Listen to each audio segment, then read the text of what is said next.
제국의 미국의 항공 우주 회사인 스페이스X라고 하는 회사가 상장을 하게 되었습니다. 세계 최고의 부자가 탄생하게 되었죠. 일론 머스크라고 하는 사람은 2050년이 되면 화성에 100만 명이 거주하는 거대한 도시를 만들겠다라고 꿈을 이야기하고 지구촌에 흩어져 있는 수많은 사람들이 상장에 참여하면서 마치 황금알을 낳는 세계에 참여하는 것처럼 생각하기도 했습니다. 2050년에 화성의 거대한 도시가 정말 생겨날 수 있을까라고 하는 생각이 들기도 합니다. 그런가 하면 텍사스 라이스 대학에서 생물학을 전공하는 켈리 와이너스미스라고 하는 교수는 우주에서 임신할 수 있을까 질문했습니다. 무중력의 상태에서 수술하는 것이 가능할까? 수혈을 해야 되는데 링겔에서 피가 떨어지지 않는, 위에서 피가 떨어지지 않는 그런 환경 안에서 수술이 가능할까라고 하는 이 단순한 질문을 하게 되었는데 생각보다 문제를 해결하는 것이 쉽지가 않습니다. 20년 안에 이 모든 문제를 해결하고 100만 명의 거대한 도시를 세울 수 있을까라고 하는 것이 우리의 의문이기도 합니다. 그러면서 화성에 새로운 도시를 세우는 것보다 지구온난화로 지구가 무너지고 파괴되었다면 화성에 새로운 도시를 세우는 것보다 지구를 고쳐 쓰는 것이 훨씬 더 합리적이다라고 주장하기도 합니다. 핵전쟁으로 인하여 지구가 파괴되면 화성으로 떠나가야 할까요? 아니면 여기서 여전히 지구를 고쳐서 서야 할까요? 화성에 가면 생물학적으로 임신이 가능하고 종족을 보존할 만한 인류가 될 수 있을까라고 하는 것이 과학자들의 또 다른 고민이기도 합니다. 여러분의 생각은 어떻습니까? 지구가 파괴되면 화성으로 떠나야 할까요? 창조의 질서 안에서 만드신 하나님의 이 우주가 회복되고 치유되어서 고쳐 쓸만한 세상으로 만들어가는 것이 더 좋을까요? 이렇게 해서 우리는 서로 다른 생각으로 하나님 나라를 꿈꾸게 되었습니다. 오늘 아침에는 무너진 삶의 질서를 포기하지 아니하시고 다시 고쳐서 사용하기를 원하시는 하나님의 은혜에 대하여 추적해 보려고 합니다.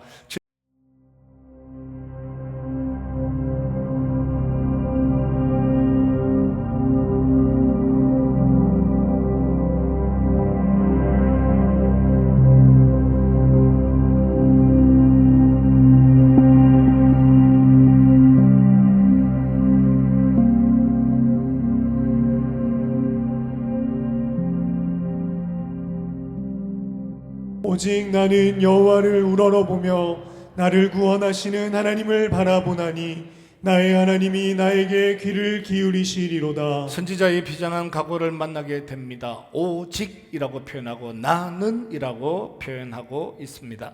나는이라고 하는 것 속에서 선지자가 느끼는 외로움을 발견하게 됩니다. 오직이라고 하는 것에서 자기만이 걸을 수밖에 없는 삶의 무게들을 만나게 됩니다. 선지자는 무엇 때문에 이렇게 비장한 각오로 오직 나는 여호와를 우러러 보겠다라고 생각을 했을까요? 얼마나 힘들었으면 나라도 오직 나만이라도 믿음으로 살아보겠다라고 표현할 때 그 현실은 얼마나 어느 정도로 어려운 세상이었을까 하는 것이 저의 의문이기도 합니다. 미가는 외로운 선지자였죠. 대부분의 선지자들은 자기를 소개할 때마다 족보가 등장하기도 합니다. 이사야는 아모스의 아들이었습니다. 그의 아버지 아모스는 요아스 왕의 아들이었죠. 그러니까 적어도 이사야는 선지자지만 왕족 중에 한 사람이기도 했습니다. 그의 사촌 형제는 우시야 왕이기도 했습니다. 그런가 하면 에레미야 1장 1장에 가면 베냐민 땅 아나돗의 제사장들 중 hil기야의 아들 에레미야의 말이라 이렇게 에레미야는 시작합니다. 그는 제사장 집안의 아들이었습니다. 왕족이거나 제사장 집안의 사람이거나 그의 후손이 되었다라고 하면 무엇인가 대단한 권위가 있는 것처럼 느껴지기도 합니다. 왕족의 후손이 선지자가 되었습니다. 그의 사촌은 지금 왕이기도 합니다. 지금도 대제사장이 그의 친척이기도 합니다. 선지자가 무엇인가 이야기를 하면 대단한 영적인 권위가 부여되는 것처럼 느껴지는 것도 사실입니다. 그러나 미가서에서 미가를 소개하는 문장은 겨우 한마디가 등장하는데 미가 1장 1절에 보면 히스기야 시대의 모레셋 사람 미가에게 임한 여호와의 말씀이다 라고 표현합니다. 히스기야 시대에 같이 일했다라고 생각해 본다면 이사야와 동시대에 일했던 선지자이기도 합니다. 모레셋이라고 하는 동네는 예루살렘에서 약 100리 40km 정도 떨어진 시골 마을이기도 합니다. 누구는 왕족이고 누구는 제사장 집안인데 시골의 조그만 동네에서 이름 모르는 모레셋이 어딘지도 모르는 동네에서 선지자로 살아가는 삶은 외로움이 절절 넘치기도 합니다. 그래서 오직 나만은 세상이 어떻게 부패하고 한 절망과 낙심 안에 있다 할지라도 나는 나 자신을 지켜가겠다라고 하는 것이 선지자의 외로운 외침이기도 했습니다. 그의 눈에 보이는 세상은 절망이었습니다. 앞에 등장하는 7장 1절에서 6절에 있는 말씀들을 돌아보면 세상은 무너졌습니다. 나라가 흔들립니다. 북쪽 이스라엘이 망했습니다. 유다는 부패합니다. 지도자들이 타락했습니다. 가정 공동체가 무너졌는데 아들이 아버지를 멸시하고 딸이 어머니를 대적하는 세상이 되었다라고 하는 것이 선지자가 만난 삶의 현실이기도 합니다. 7장 2절에 보면 경건한 자가 세상에서 끊어졌다라고 탄식하기도 합니다. 재판관은 뇌물을 받았습니다. 권력자들은 약한 자들의 재산을 빼앗았습니다. 종교 지도자들은 돈을 받고 애원합니다. 정의와 공의가 무너졌습니다. 어디에도 바르게 산다라고 하는 것이 보이지 않습니다. 그의 눈에는 경건한 자가 끊어진 절망의 세상, 부패한 세상, 모두가 망할 것만 같은 세상이 선지자 앞에 나오게 되었습니다. 여러분의 눈에도 그런 세상을 경험하는 시간들이 있었죠. 20대에 경험했던 그런 세상, 30대에 만났던 그 세상은 부패하고 타락하고 절망적인 세상이었는데 우리 중에 어떤 분은 지금 우리 살아가는 세상이 그런 부패하고 절망하고 낙심할 만한 세상인 것처럼 느껴지기도 합니다. 세상이 정말 그렇다라고 하는 것과 자기가 그렇게 느낌을 받는다라고 하는 것은 조금 다를 수도 있지만 어떤 사람에게는 아무 문제 없는 세상이 되기도 하지만 어떤 사람에게는 곧 무너질 것만 같은 패망의 앞에 선 나라인 것처럼 사회인 것처럼 공동체인 것처럼 느껴지기도 합니다. 누군가의 눈에는 지금도 그것이 아픔이 되기도 합니다. 이사야 1장에 보면 이사야도 똑같은 고통의 시간들을 호소하고 있습니다. 동시대의 선지자로 살았으니 같은 이야기를 할 수밖에 없죠. 에르미야도 비슷한 그보다 조금 더 차이나는 시간들을 살았지만 에르미야는 종일 눈물이 되었다. 내 삶의 절망과 낙심이 눈물이 되었다라고 하는 눈물의 선지자로 그 세상을 살아가기도 합니다. 우리나라도 가장 어렵고 힘든 시간들을 돌아보면 지금으로부터 약 100년 전 조선 말기를 살았던 사람들의 고통은 우리가 상상하기 어려운 삶의 부패함과 낙심이기도 했습니다. 전봉준이라고 하는 사람은 동학을 얘기하면서 패정 가운데 개혁안을 제시했는데 27개 조항에 따라 개혁안을 제시했죠. 그 중에 하나가 구조에 보면 이런 것이 등장합니다. 각 군현의 수령들은 자기 관할 지역 안에서 장례를 치르지 말고 자기 관할 지역 안에서 장례를 치르지 말고 또 돈을 거래하지 말아라 이렇게 표현합니다. 장례라고 하는 거 누구나 할 수 있는 것이고 부모가 돌아가시면 장례식을 치르고 가족이 돌아가면 장례를 할 수밖에 없는 것인데 무엇 때문에 그 장례를 하지 말아라 분헌들은 자기가 다스리는 고을에서 장례를 치르지 말아라 이런 요구를 하게 되었을까요? 장례라고 하는 것이 그 시대를 살아가는 사람들에게는 부패하고 타락한 삶의 흔적이 될 수 있었기 때문이죠.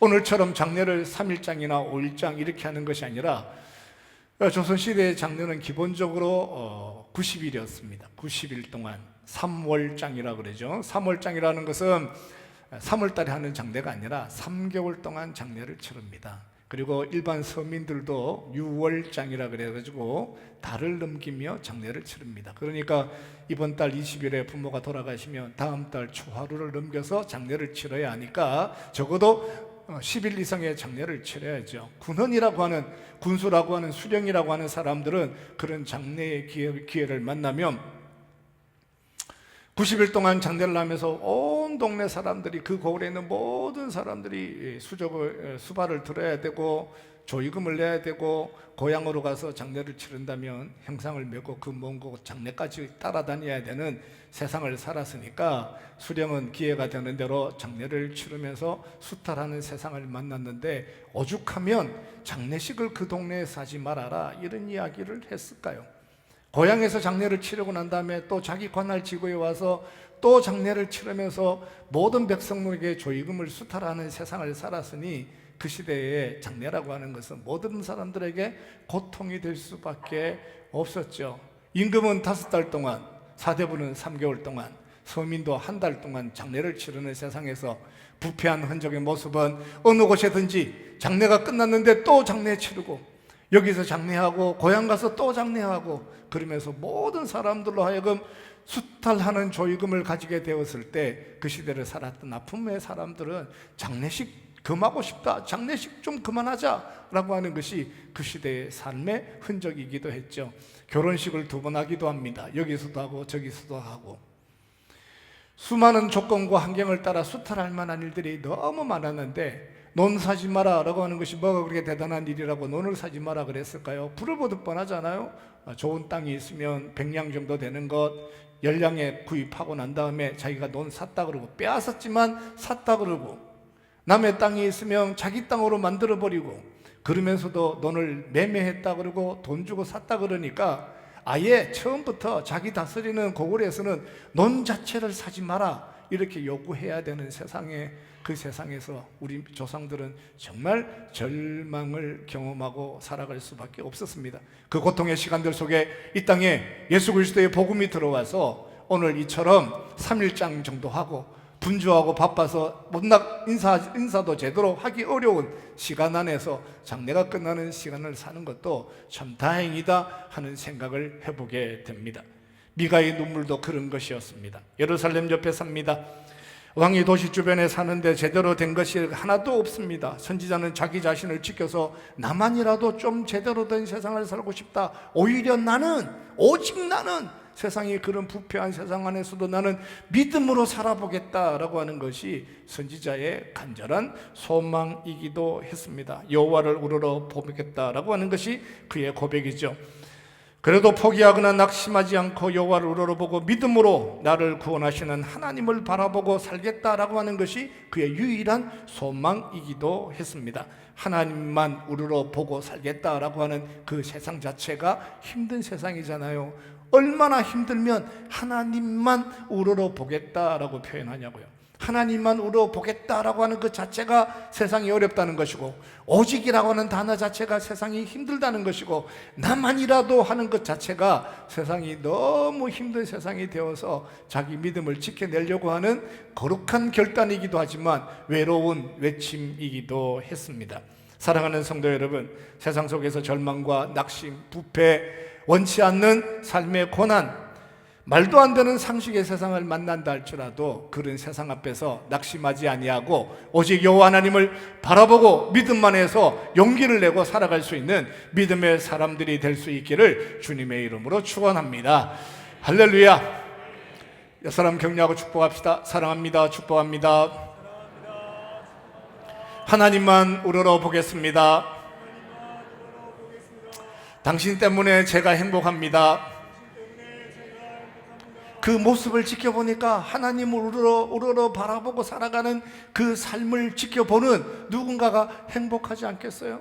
이사야는 이렇게 표현해요. 이사야는 스스로 표현하기를, 이 공고하고 힘든 세상을 만났지만 그가 표현하기를, 너희 눈을 높이 들어보라, 너희 눈을 높이 들어서 보라. 모든 사람에게 너희 눈 좀 들어서 하나님을 쳐다보고 살아라. 이 세상에 하나님이 없냐? 라고 하는 것이 왕족으로 살아가는 선지자의 표현이기도 하지만, 가난하고 시골에서 겨우 외치고 살아가는 선지자는 다른 사람을 어떻게 살아라, 이렇게 해라, 명령하고 무엇이라고 표현하기보다도 나만이라도 그 믿음의 자리를 지켜내고 싶다, 나만이라도 하나님 우러러보고 살겠다라고 하는 것이 미가가 가지는 삶의 현장이기도 했습니다. 가난한 민초는, 백성은 언제나 그렇게 사는 거예요. 별다른 것 없이. 그렇지만 포기할 수 없는 것이 있습니다.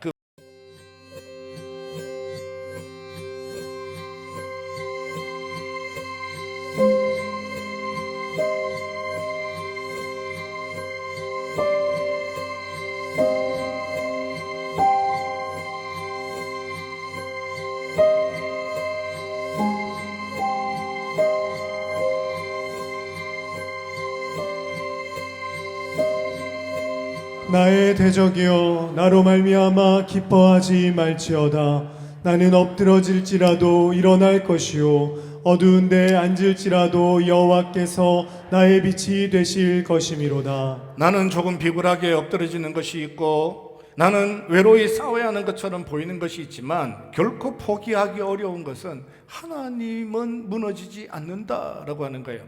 나는 엎드러질 수 있습니다. 그렇지만 하나님은 엎드러질 수가 없죠. 그는 다시 살리시고 회복하실 것에 대한 믿음을 저버리지 않겠다라고 표현합니다. 이것은 포기할 수 없습니다. 내 절망은 내 절망대로 현실을 인정한다 할지라도 하나님이 절망하신다, 그렇게 표현할 수 없습니다. 나는 엎드러질 수 있습니다. 내 엎드러지는 것 때문에 하나님이 엎드러진다라고 표현할 수 없습니다. 나는 낙심합니다. 그렇다고 해서, 내가 낙심한다고 해서 하나님이 무너진다 표현할 수가 없다라고 하는 것이 선지자가 살아가는 삶의 현실이기도 합니다. 오직 맞습니다. 나는 맞습니다. 혼자만 세상을 살아가는 것처럼 표현하니까 마치 온 세상에 하나님도 사라져서 그렇게 오로지 나만 하나님 곁들여 살겠다라고 표현하는 것으로 오해할 수 없어서 선지자는 하나님의 은혜에 대해서 고백하고 살아갑니다. 세상은 여전히 그분의 세상입니다. 그분이 통치하시고 그분이 다스리시는 세상 속에서 그분이 약속하신 것에 대하여 포기하지 않고 살아가는 것이 믿음의 세상입니다. 그분이 약속하신 것을 포기하지 않는 것, 그게 믿음의 세상이죠. 세상을 내가 원하는 세상으로 만들어 보겠다라고 하는 것은 개혁가의 삶이고, 믿음으로 사는 사람은 하나님을 포기하지 않겠다라고 하는 것이 믿음의 삶의 현장입니다. 신기하고 놀라운 것은 그런 삶의 자리에 서게 되면 어김없이 원수들이 찾아와서 조롱하기 시작합니다. 예루살렘이 왜 이 모양이냐? 사마리아가 그렇게 되는 것은 100번 인정하더라도 에레미야 너까지, 예루살렘 너까지? 라고 이런 질문들을 하며 믿음으로 살려고 하는 사람들을 조롱하기도 합니다. 대적은 어디에 숨어 있었는지, 그동안 어디에 있었는지 기가 막히게 이럴 때만 되면 나타나서 마치 기다렸다는 듯이 숲속에서 우는 사자와 같이 무너뜨리려고 하는 어떤 사람들은 힘들고 어렵고 절망하고 낙심이 되고 마음이 무거울 때 어김없이 찾아와서 너의 하나님이 어디 있느냐 이렇게 묻고, 이게 교회냐 이렇게 묻고, 이게 하나님의 나라냐 이렇게 묻고, 성경이 그렇게 말하더냐 이렇게 묻는 수많은 조롱의 이야기들을 드러내기도 하죠. 신기하게도 건강하고 튼튼하고 넉넉하고 믿음이 좋을 때 찾아오면 무슨 소리냐라고 하면서 당장 물리칠 수 있을 것만 같은데, 그렇게 마음이 아프고 힘들고 의문이 많고 지구를 떠나야 되는지, 화성에서 살아야 되는지, 지구에서 살아야 되는지, 이 세상 그대로 지켜나가야 되는지, 버려야 되는지 고민하고 염려할 때 어김없이 찾아와서 그런 질문을 해요. 하나님은 정말 하나님이냐? 하나님이 살아계시기는 살아계시냐? 라고 하는 질문을 하죠. 적이기는 적인데 신기하게도 이 적은 대적입니다. 보통 적이 아니라 하여튼 나름대로 머리도 얼마나 좋은지, 평화로울 때는 내버려 뒀다가 하여튼 조금만 약해지는 척하면 어김없이 찾아와서 조롱하기도 합니다. 사실 그 정도가 되고 보면 선지자의 입에도 할 말이 없습니다. 목사님의 입에도 할 말이 없죠. 수많은 질문을 받아보지만 그 질문에 무엇이라고 대답하기 어려운 절망의 어두운 시간들을 만났다면 저라도 무엇이라고 대답하겠어요? 이스라엘이 그 모양으로 살다가 아수르에게 망하는 것을 보았습니다. 그때는 우리는 그러지 않을 거다라고 자신 있게 용기 있게 얘기하고 살았는데 막상 그것이 현실의 내 삶에 고민이 되었을 때 절망이 찾아오는 것 너무 당연한 것 아니겠어요? 근데 선지자가 그렇게 표현하는 거예요. 절망은 인정하고 부패는 인정하고 낙심은 인정하고 두려움은 인정한다 할지라도 그 두려움 속에서 끝까지 인정할 수 없는 것, 하나님도 낙심하는 것처럼, 하나님도 포기하는 것처럼, 하나님도 사라진 것처럼 이야기하는 것만은 드러낼 수가 없어요. 대적은 신기하게도 우리에 대하여 질문할 뿐만 아니라 하나님에 대해서 질문해요. 하나님 어디 있느냐? 이렇게 물을 때마다 선지자가 고백하기를 하나님에 대해서 표현하는 것은 받아들일 수가 없습니다. 나는 엎드러질 수 있지만 하나님이 엎드러지는 것을 인정할 수 없습니다. 내가 잠시 어두움에 거하는 것은 인정한다 해도 하나님이 어두움이 될 수는 없습니다. 그분이 여전히 빛이어야 하고 그분은 모든 문제를 해결하셔야 하고 이 모든 절망을 희망으로 만들어 가셔야만 합니다. 선지자는 어둠 속에 빛으로 찾아오셔서 역사하시는 하나님에 대하여 놓쳐버리지 않습니다. 중요한 것은 우리가 빛이 되는 것이 아니라 하나님이 빛이시다라고 하는 것을 놓쳐버리지 않는 거예요. 사람들은 자기 삶에 어려운 일들을 경험하고 살면 자기가 빛이 되면, 자기가 소금이 되면 세상의 문제를 해결할 수 있는 것처럼 때로는 오해하는 사람들도 있습니다. 선지자는 그렇게 고백하는 거예요. 그가 빛이신 거에 대해서 놓쳐버리지 않겠다. 사랑하는 성도 여러분, 하나님을 붙잡으시기를 주님의 이름으로 축원합니다. 할렐루야. 하나님을 붙잡아야 돼요. 근데 자꾸만 자기가 왜 빛이 안 되냐고 그러는 거예요.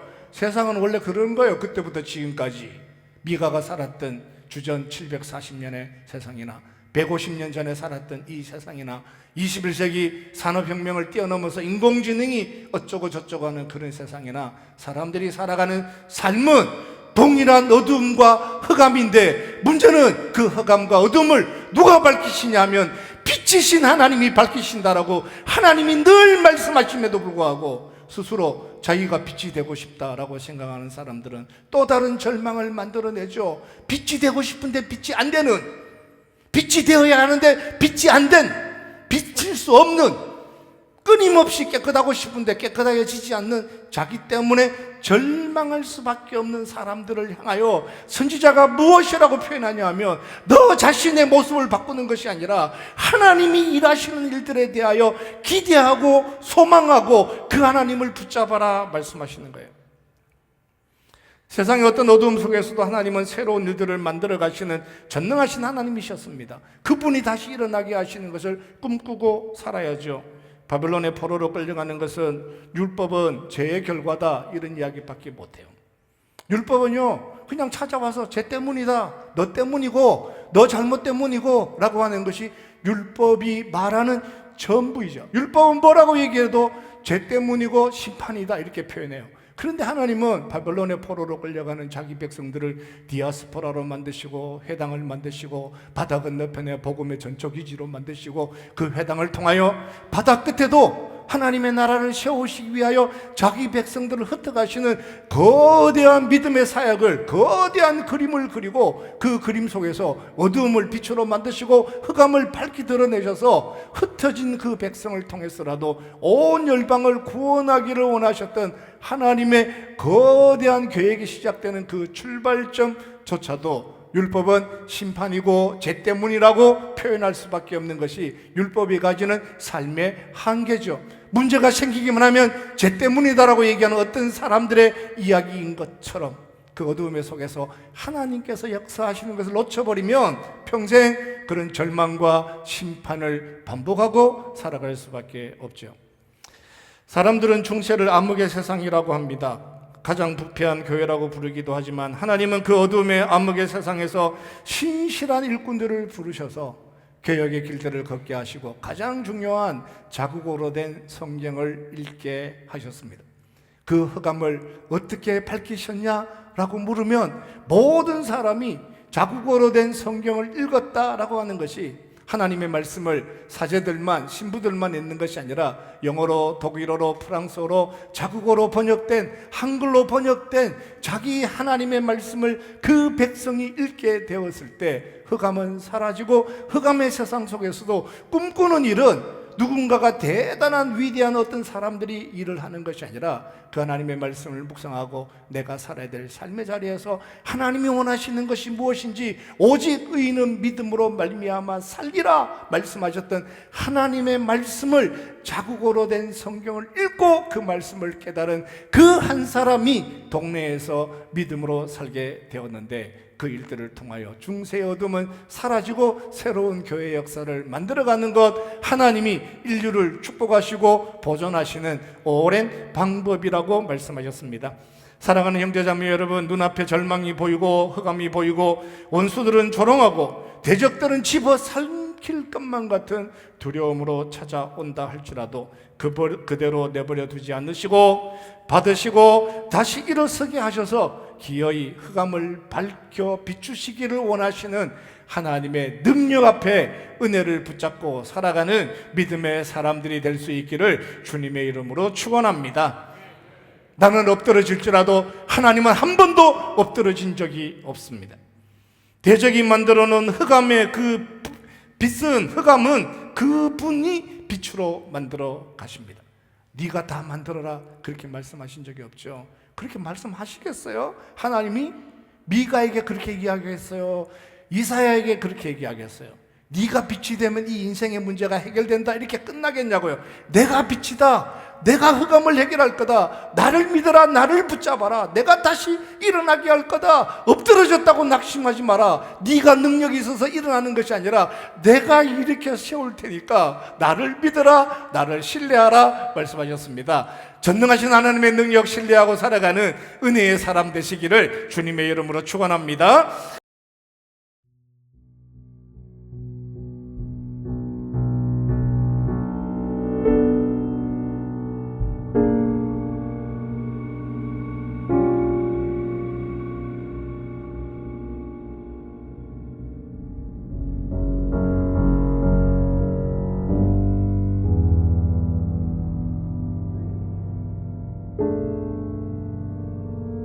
내가 그의 공의를 보리로다. 원수가 그렇게 말하는 것처럼 들려지기도 합니다. 내가 여호와께 범죄하였으니 그의 진노를 당하려니와 라고 하는 것은 원수가 넘기는 시험의 언어이기도 하죠. 내가 여호와 앞에 범죄하여서 진노를 당했다라고 하는 것은 그의 신실한 고백처럼 보여지기도 하지만 가만히 들어보면 그것은 자기의 해답에 관한 것이 아니라 원수의 말에 인정하는 것처럼, 좋아, 네가 말하는 대로 내가 진노하여서 만났다 치더라도 내가 포기할 수 없는 것, 그것은 하나님이 우리와 함께 하신다라고 하는 거예요. 저는 그렇게라도 고백 안 했으면 좋겠다는 생각을 가져봐요.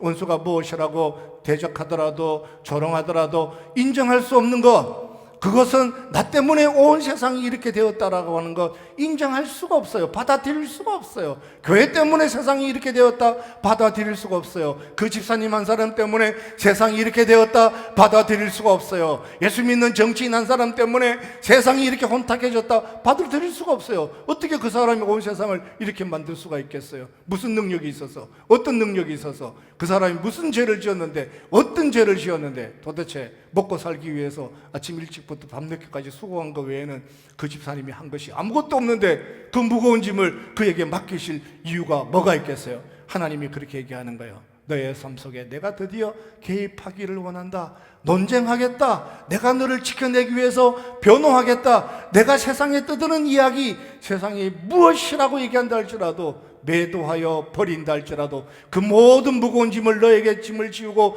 너 때문에 이런 세상 만들었다라고 원수들이 조롱하고 떠들 때마다 하나님이 그들을 버려두지 아니하시고 마침내 주께서 나를 위하여 내 삶에 개입하셔서 논쟁하시고 변호하기 시작하시는데, 그분의 변호를 통하여 우리를 지켜내시겠다라고 말씀하시는 거예요. 마침내 그분이 우리의 삶 속에 찾아오셨습니다. 이렇게 가다가는 모든 죄를 내가 다 뒤집어 쓰게 생겼습니다.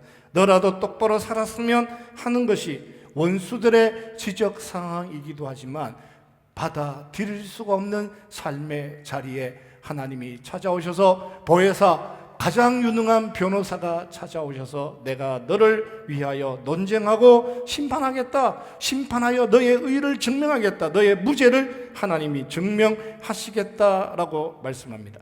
마침내 그분이 우리를 위하여 논쟁을 시작하셨습니다. 가장 은혜가 되는 부분이 이런 부분입니다. 하나님이 우리를 위하여 논쟁하기 시작하셨습니다. 모든 것을 우리가 설명하지 않아도 되는 것은 그분이 논쟁하기 시작하셨기 때문이죠. 중요한 것은 나를 위하여 내가 스스로 나를 지키는 것이 아니라 그분이 대신 논쟁한다고요. 미가가 그렇게 살 수밖에 없었던, 이사야가 살았던 그 삶의 자리, 21세기 예수 그리스도의 제자로 이렇게 살아갈 수밖에 없었던 삶의 무게에 대해서 하나님이 논쟁한다고요. 누구에게? 원수에게, 대적에게. 내가 그를 지키겠다라고 말씀하시고 그에게 모든 무거운 짐을 지우지 않겠다라고 얘기하고 그 한 사람으로 인해서 세상이 마치 이렇게 된 것처럼 조롱하는 원수의 조롱으로부터 내 백성을 보호하겠다라고 하는 것이 하나님의 논쟁의 시작입니다. 이런저런 질문을 하면 이해하기 어려운 것이 너무나 많습니다. 공중을 나는 새는 멀쩡하게 날아다니다가 왜 제 사무실 창문에 와서 부딪힐까요? 제가 그 새를 위해서 한 게 뭐가 있다고? 이쪽으로 오라 그랬나요? 거기로 날아가라 그랬나요? 그런데 쿵 하고 부딪힐 때 얼마나 아프겠어요. 설명할 수가 없어요. 설명할 수 없는 게 한두 가지입니까? 그 신실한 집사님은 왜 몸이 아프게 되었는지 제가 설명 못해요. 그 권사님은 평생을 정직하게 신실하게 사셨는데 왜 경제적인 어려움을 만나게 되었는지 제가 어떻게 그걸 설명할 수 있겠어요? 그 집사님이 회사에서 어려운 위치에 서서 힘써 수고하고 살아가는데 신실하게 살아보려고 애쓰는데 그 삶을 어떻게 다 설명할 수 있겠냐고요. 근데 놀라운 것은 하나님이 개입하셔서 논쟁하시겠다는 거예요. 하나님이 함께 하셔서 설명하겠다는 거예요. 염려하지 말아라. 내가 설명할 거다. 내가 논쟁할 거다. 내가 변호할 거다. 내가 끝까지 너를 위해서 변호하여 너를 지킬 거다. 너의 구원을 확증할 거다. 내가 너의 구원을 완성할 거다. 내가 끝까지 세상을 책임질 것이다 라고 하는 것이 미가가 들었던 하나님의 음성이기도 합니다.